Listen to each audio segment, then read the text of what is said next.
Welcome to my thoughts and review on Destiny 2's expansion to Warmind. Then, before I start, I know I'm a bit late for doing videos. I was not feeling well over the weekend, so I'm a little bit better now to do this video and on with the review. Yeah, Warmind is basically a story around some legendary character Anastasia Bray, who was in the talked about journey through lore videos from My Name is Bife and Myling Games and so many other respected lore masters in the Destiny community. She was speculated for so many years and up to now, which came to light, and we do eventually see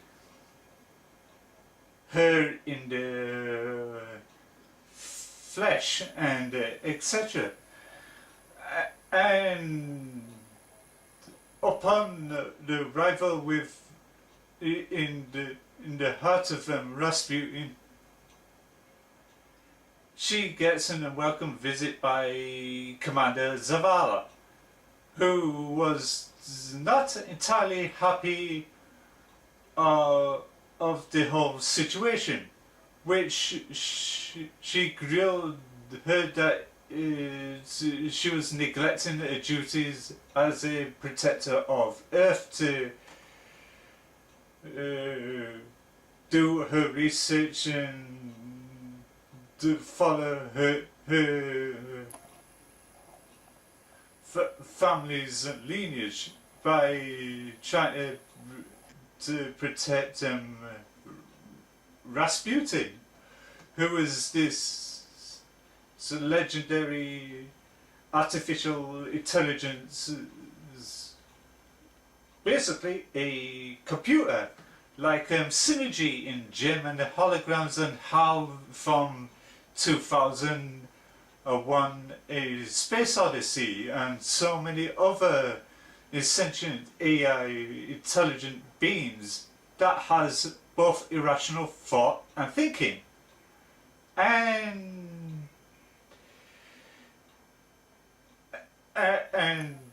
she approves to Zavala. We can work together to solve a problem, how to stop this from the new threat that was basically emerging from the depths that was causing deep concerns of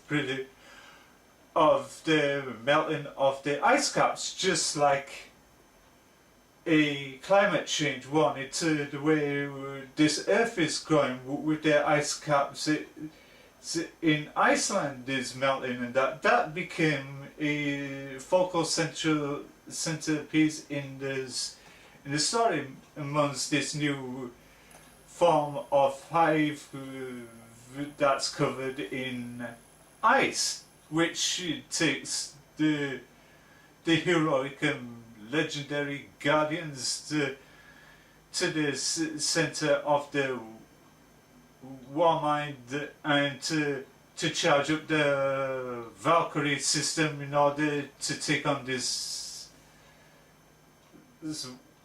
worm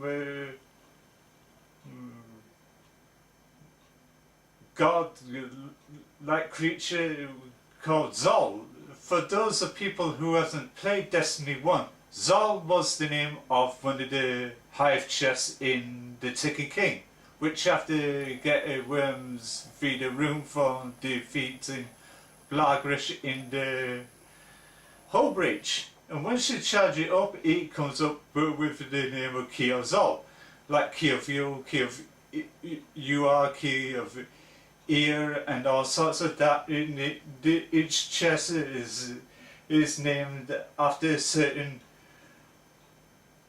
have characters and etc. Zol was one of them. Then you go up to the Zol chest and open it up and to see what you get inside. So there was many mythologies going around and theories going around within the Destiny lore community. In fact, the Destiny community itself, that people noticed this worm thing going around, and that everybody thought it was Zod, but it turned out to be a dead ringer. And while Zod was going around causing want and destruction around the ice caps of Mars. And before you get to Zod, you go to this disillusioned hive wizard called the Nokris, who's another one that was mentioned in the deep lore in the lore community, and that you defeat him, then you have to go and defeat Zol, which somewhat his head is the shape of the Komodo dragon. And once you do that, you have to be reunite with Anna and Zavala to speak, to contact with Rasputin in some kind of ancient language, and I should say Anastasia Bray can translate what Rasputin says, and she says, we got this after when Zavala says the most cliched thing that was ever invented in movies as such. She said, what have we done? And all this, and Anastasia says, oh, we got this, and then the screen went to black, and that was it. Then it opens up to the activities and that, and the other things to do and things to chase after, like the exotics and all that like between. But the Warmind did fix some of the concerns the Curse of Osiris did have. For instance, they had the social patrol space called Mercury, which can go around the map on sparrows, and the infinite forest was restricted. The patrol, you can only access it through various missionary objectives, and that this time round it's totally different. On Mars, which is the same size of Io, you can go around the map with sparrows, and that, which is a nice touch, and that. And they come up with this 7-tiered event called the Escalation Protocol, and all sorts of other stuff, like new additional strikes and that. Yeah, but the deep concern about any kind of DLC of late was repurposing story bosses as strike bosses by turning their last stories into strikes, which is convalescent and lazy to say the most.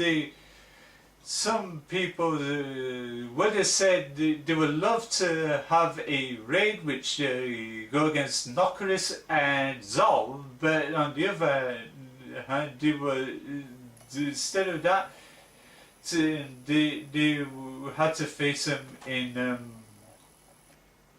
strikes and the heroic blue story events and that, which did not sit well. It did to improve upon the reception of Curse of Osiris. Yes, it does. Warmind did come with its problems and issues and concerns. What you're going to get from any kind of DLC in any kind of game and that. But many people didn't take well to the story and that. But this time around, they didn't focus on the jokey comedic humour like the Curse of Osiris did. Thank God they did not do that with Warmind. They went for more of a serious dramatic approach like the first Star Trek film, the motion picture, where they go to this thing called the Vija or whatever, and one of the characters communicate with this intelligent machine and that. And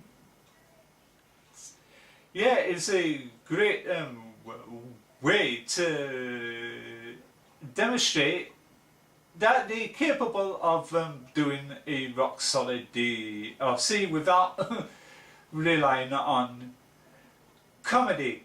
And the performance of Lance Riddick was spotted on. He did a fantastic job in the DLC. As YouTube Dato says, it was something like this. It was refreshing to see Zavala getting a stern dressing down, which she did needed to take down a peg or two, which is good, which is a great way to demonstrate a strong female character in Anastasia Brave, which the character I love. She was way better and vast improvement to the others that came in the past. And the campaign was a little short, but what Curse of Osiris of Warmind has was more story campaigns, but with Warmind it felt like they went way too quickly. The characters was not developed well. They was poorly explained. Who is Zol? What is his and why is it wrecking Mars? And what is Nocaris's deal on the planet? What is his motives? So nobody done explain that why he felt disillusioned by Oryx's ideology and that. Why did he flee to Mars? And the question is in one of the caves, how did Prince Aldrin's ship be crash landed in the cave? in a cave without going through the actual cave itself to land. And how did that get there? And where is Aldrin and that? Nobody don't know if he survived or is he somewhere else. But on the whole, it's a great DLC, but no way as perfect with its flaws and that. What is perfect in the DLC? There is nothing much to go on in the DLCs for the price tag of $17.99. So you're gonna get a right deal of story campaign and that. It all depends which one. It all depends on how the big one in September comes. Only time will tell. However, I am going to give Warmind a 8 out of 10. I could give it higher if there was to explore the characters and flesh them out better, and add more story campaigns to investigate the story and the motives of the antagonists in the DLC, and that even the tie-in comic book on Bungie.net that doesn't tell you much. It doesn't flesh it out much. It gives you a little few teases and that, yeah, and you would like to improve it along, like bringing out a book once in a while for to people get invested in the more of the story, to understand the characters and why they felt they had to do and all that sort. Just like with Halo, and that Halo was a great demonstration and how to continue the story in between games. Fright Night, another trilogy that was good when it came to the lore. After the first film in 1985, it carried on in the series comic books, leading to the sequel in 1988. That to keep fans fleshed and that about what the characters' motives is after when you find out that Evil Ed didn't die, because the states can't kill a werewolf, it can only kill a vampire, so he lived on to jump through the series and that get his vendetta and that towards the protagonists, and that that's why they should implement that kind of sense of story narrative in the DLCs and in novelization and that.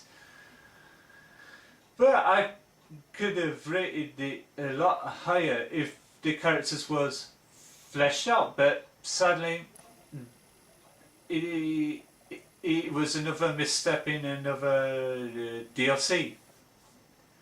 But the pluses is you get round to the map on the Sparrow, that is cool.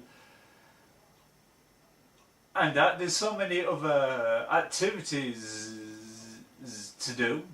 That's also cool, but the actual getting to know the characters, it needs another work. Get better writers in who knows how to do lore and story and characterizations well. And this is a huge problem. And here's my idea to those at Bungie: please start incorporating the tie-in novelizations. It does go a long way. And I will be back on Friday with double Z video as usual. Sorry, I'm way behind. I couldn't do Z. Like I said at the beginning of this video, I was not to 100% on that. So, and I had to do a modeling video, modeling tops and that for a video called Into the AM, which is on my gaming channel and that. And yes, I will be doing shock reaction videos for my main channel, which is Centrovez. I'll be to get one up at some point during this week. And until then, this is me, Frankie Smales. Thank you for watching. Don't forget to follow me on Twitter at Frankie Smales. I'm on Facebook and the other social media outlets. Until then, stay safe, may the force be with you, and fair.